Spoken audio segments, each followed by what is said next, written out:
Good morning. Time for my morning walk. So,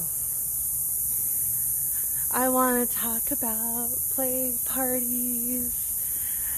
First, I need to be sad for a minute because I got all dressed up and went to go to a play party last night and got there and the environment just wasn't okay for my body.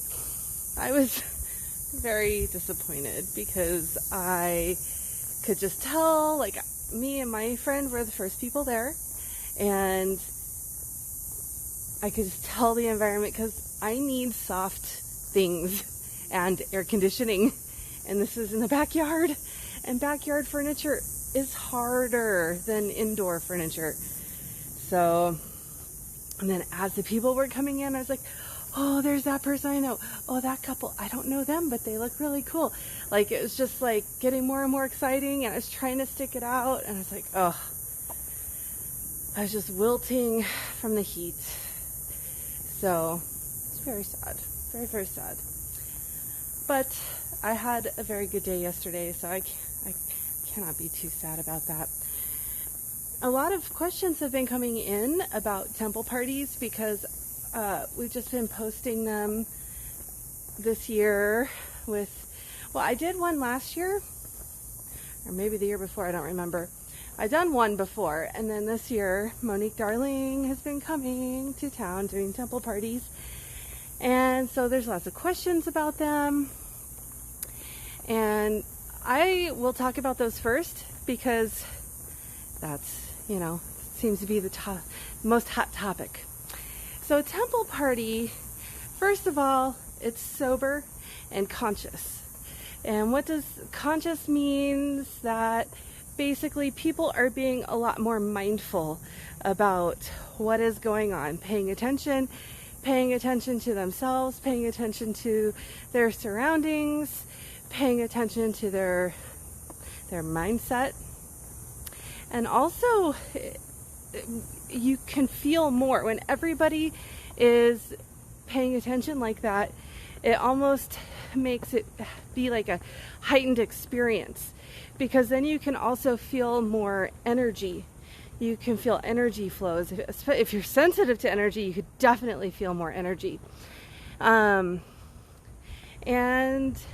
the connections are, I feel, a little bit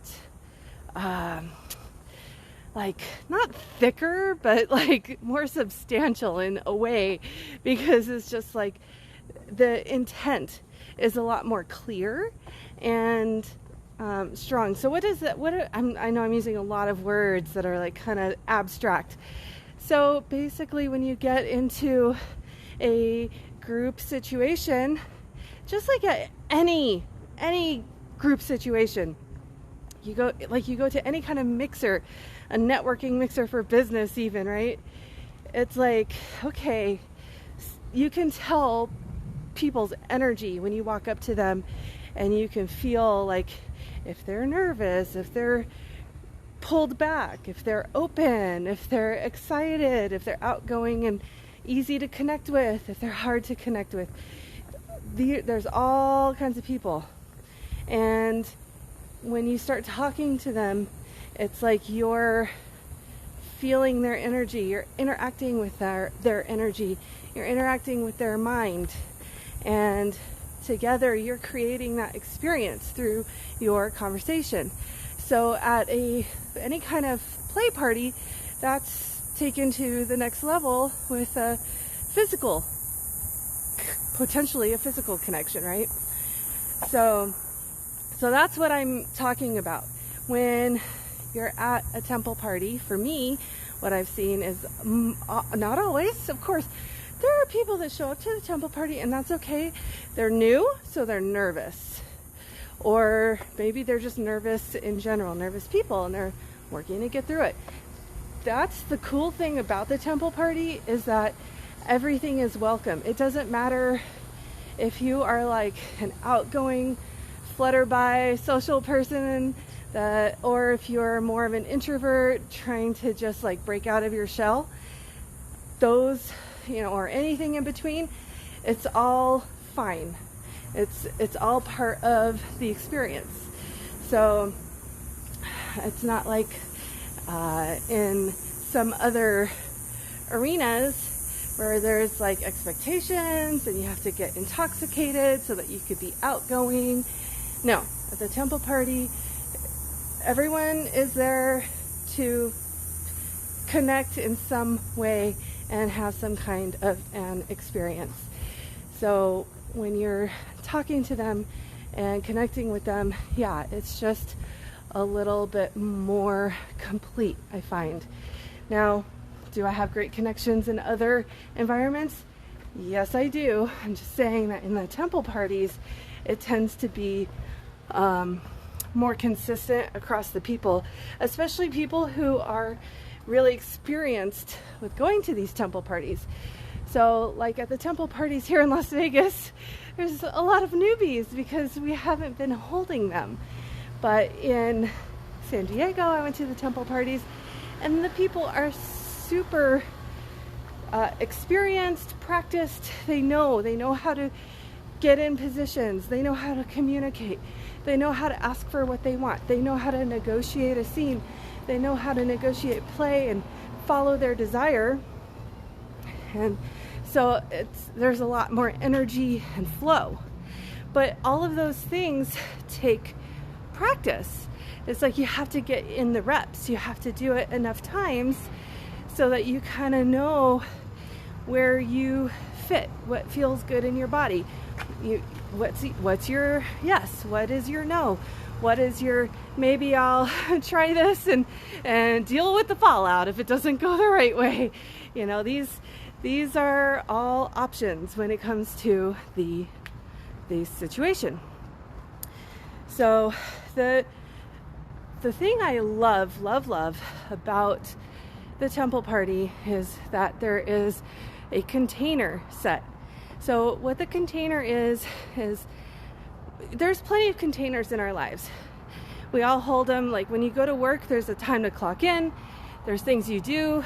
There's ways of acting and interacting. You clock out. That's the container.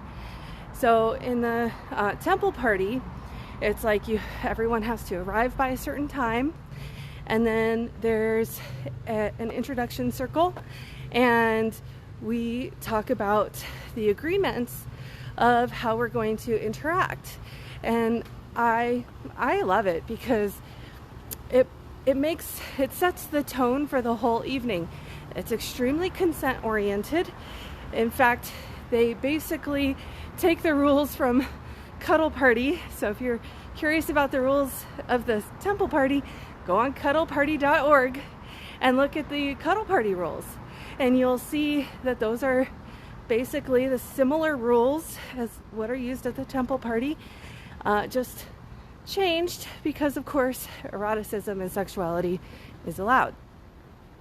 So they go over the rules, and then there's a few icebreakers. So people actually get to mix and mingle in a facilitated way, and that's good because a lot of times you will go into a place where there's a lot of new people and you don't really know how to meet them. You don't really know how to connect with them. So by having some, I say light facilitation, it gives the people an opportunity to say things to each other, do things to each other. The activities are usually sensual or energetic and not outright sexual. So for the icebreakers. And then there's free play, time to free play. So that's when it's like up to you to do what you want to do, and just anything is allowed as long as it's within the agreements of the container. And I like that. I like that a lot. And then at the end, for everyone who wants to stay to the end, there's a closing circle where people get to share a little bit about their experience. And this is really, really important, whether you go to a temple party or not, to debrief, to digest. Like just what I did in the beginning of this video where I started and I was just like boo-hoo about what happened last night.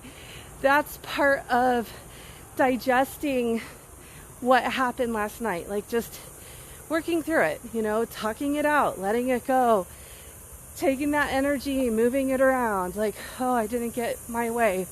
Wah, have a little cry, like let myself feel the feelings and move on. It's really not a big deal. It was just like disappointing in the moment, right? So after you have this experience, it's really good to review it, digest it, chew it over in your mind, incorporate it into your body, into your life. It's part of the process. And I think so many times we are having all these experiences and we're going from thing to thing to thing, and we're not really taking the time to review and think, well, this was good, that could have been better, this made me feel good, this made me feel bad.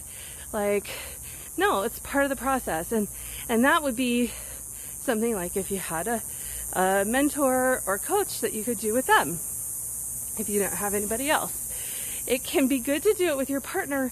However, it also takes practice to do it with your partner. So if you're playing and you're going with a partner, you know, you might want to do your own and then also with your partner, just so that you have your own experience as well as your partnered experience. That's one thing I am seeing. So yeah, that's the temple party. I really like that environment. Now, swinging is there's a lot of fun to be had in swinging, but I would say that it's a lot more of a gamble of what kind of an experience you're going to have, because usually there's like a lot looser of a container.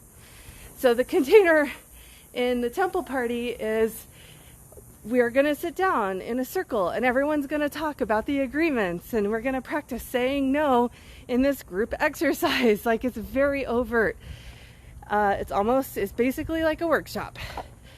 Whereas at the regular swinger party, you go in and there's like a sign on the wall that says, you know, no means no. And that's the container.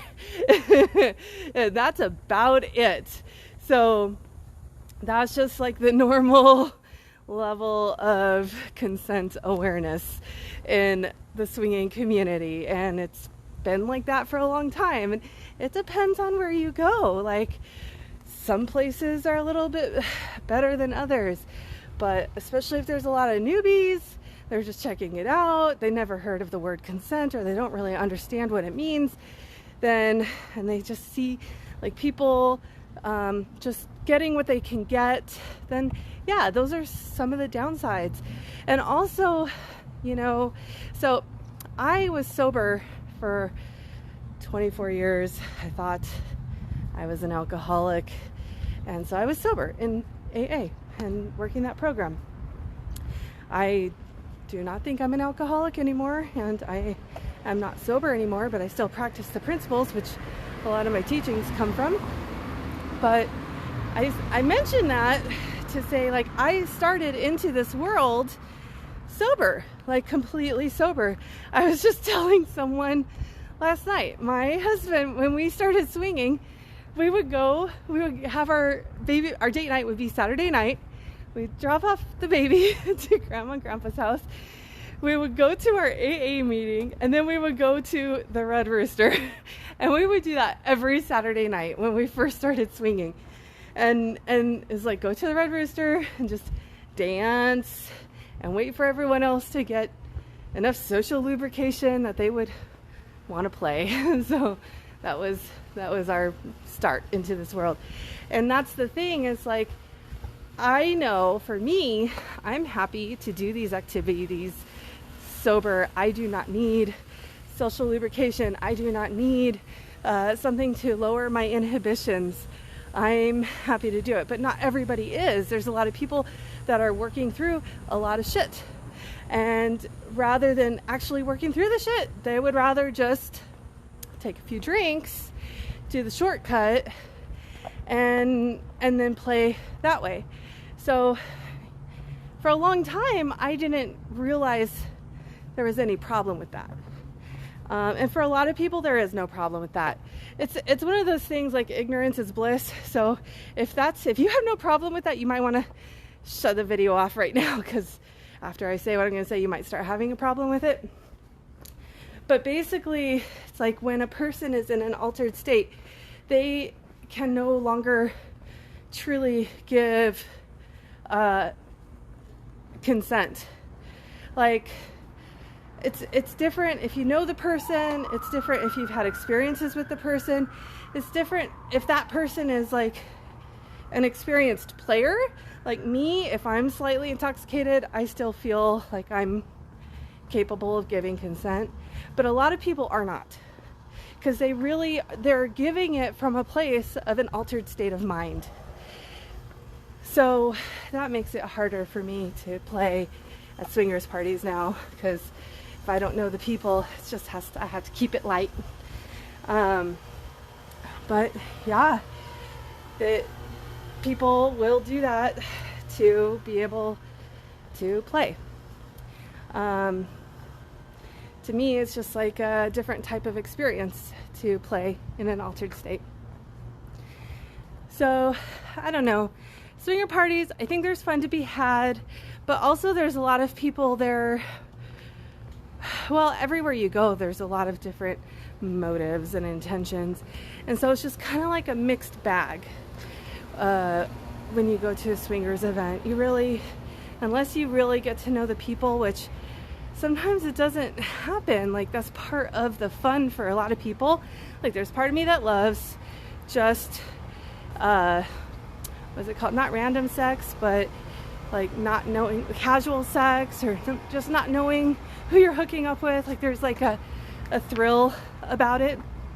So those people, they don't want to get to know you. They don't want you to get to know them. They just want to have like that anonymous experience. And so, there's like a lot of trust. And that's like the flip side. So that's something I've been learning also, is self-trust, to trust my own intuition that I will be okay with whoever I do end up playing with, even if I don't know them or if they're intoxicated. I have to trust that they're being honest with me and just trust the situation and go with what feels comfortable for me. So, but all these things, they take a lot of practice. You have to be going out to parties, feeling into it, practicing it. These naked pool parties, though, in Las Vegas, like, I decided I'm not going to go to the one today because my body, basically, because I'm still recovering from frickin' hip surgery, and I don't want to be in the hot with the hard furniture in the backyard. So I'm sad about that. But these are even like more murky, because if it's a nudist situation, the amount of sexuality allowed or welcomed is highly variable. Because nudists, as a rule, like strict nudists, they don't want to sexualize nudity. At least that's my perception. And then there's like the nudist, I know plenty of these people that they are definitely sexualizing nudity, and they're just happy to be able to be naked. And it doesn't, because it's hot to them, and they want to be around naked bodies, and they welcome sexual activity. So it really depends on the group you're with and what their intentions are, what their tastes are. So it is something to navigate, to find out what is the culture of the group that you're with. So like the pool party that I'm not going to today, sexuality is welcome to happen at the party. That's explicitly stated, but there's a lot of people there, like individuals who are not there for sex. So it's like you have to go person by person and actually talk to people and get to know them and see what they actually are interested in. Do they just want to be sitting there naked by the pool, or do they want to interact and play and possibly have sexy time? So I'm sad to be missing that opportunity, but maybe the one next month, I don't know. We'll see. There's Temple Party coming in August to Las Vegas, so I'm looking forward to that. That will have softness indoors and I'll be ready to be naked. That's another thing. Like, I'm still, that's like a whole nother topic. I'll make another video about that, about my boobs sometime. But, all right. Well, I am coming to the end of my walk. Thank you for listening. I know this was a long one. Go ahead and let me know what your biggest takeaway was. If you watched to the end, or if you have any questions, please send them over. All right, make it a sexy day.